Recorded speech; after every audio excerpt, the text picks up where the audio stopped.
Listen, there's only one thing I really want to get across your mind right now. My opinion is pretty straightforward. Metro Man did nothing wrong, or at least not a lot wrong. Okay? Hear me out, alright? So, Megamind. This Metro Man, kinda arrogant. Seems like kind of a dick, honestly. But, he's been going at this for a lot of years, being a hero, you know, and I mean, sure, you can say that's something he wanted to pursue to begin with, but even that I'd kind of argue against. I mean, he was pretty much encouraged from a very young age to do this. You know, he did a few things to save people once, and people encouraged it, and it got to his head.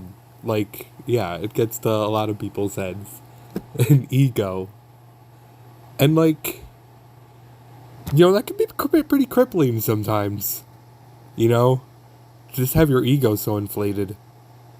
And then you think everything's great and it's gonna last, and that feeling's gonna last forever.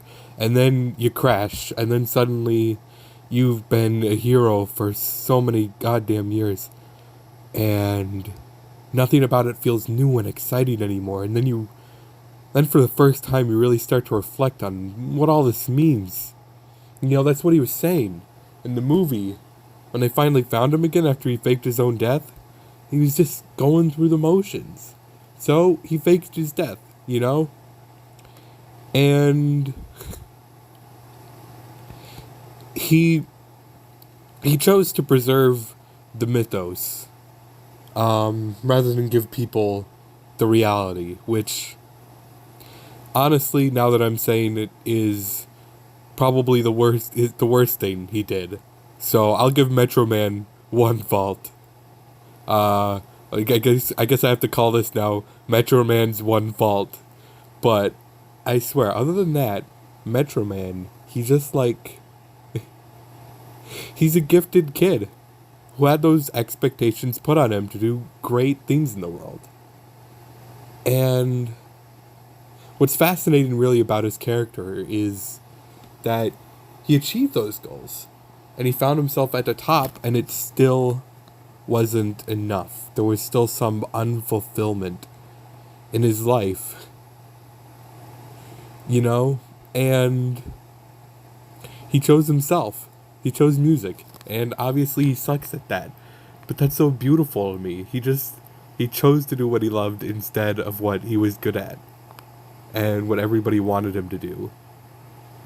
And, I mean, you can see it as apathetic, his words to Megamind, like, oh, there's a yin to every yang, when evil rises up, good will come too. But I mean, the sentiment is obvious. He wants to pass the torch down to Megamind to be a hero. And then Megamind does that. He defeats the villain, but he does so being himself, being a supervillain. So what's really funny about this movie is that it's really about negotiating differences, where Megamind knows he's a bit of an outcast, an oddball, and part of that's society, but part of that's him. And this identity he created for himself, this love and passion that he did have for the craft, his style, so to say, or his soul maybe even, he didn't have to give that up to do the right thing. He didn't have to even give up his name or identity, really, to stop the villain, the real villain of the movie. This friggin' incel guy. And yeah, he's an incel. If you don't think so, you can cry about it, I guess. But no, I'm kidding. Kinda, not really. No, I'm not kidding. Anyway, and it's so interesting because they all wanted things that they didn't have, And, you know, and I mean, this incel guy, he was different too.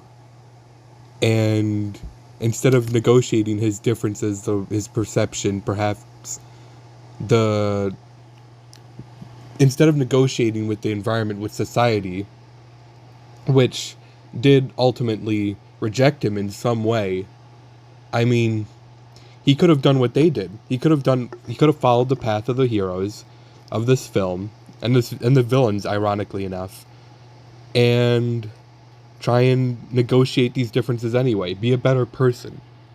I mean, I could easily see this movie having ended. I mean, if it didn't want a villain, I could have seen it going with him just embracing the single life, you know? And I mean, I was a bit abrasive towards this guy, but I mean, I get it. I, Lots of guys go through those phases, but it's like, you know, you learn to love to be single sometimes. And you learn to love to be your own person. And that's what he could have done. So anyway, yeah, I got really off topic. I just really like Megamind. It's an amazing movie. Go watch it. Follow up because I don't know how to review a film apparently. So I forgot that he literally bullied Megamind in like the beginning of the fucking movie. And that was like a huge point. But so I guess that's reason number two. And other than that, I just wanted to say I've been feeling.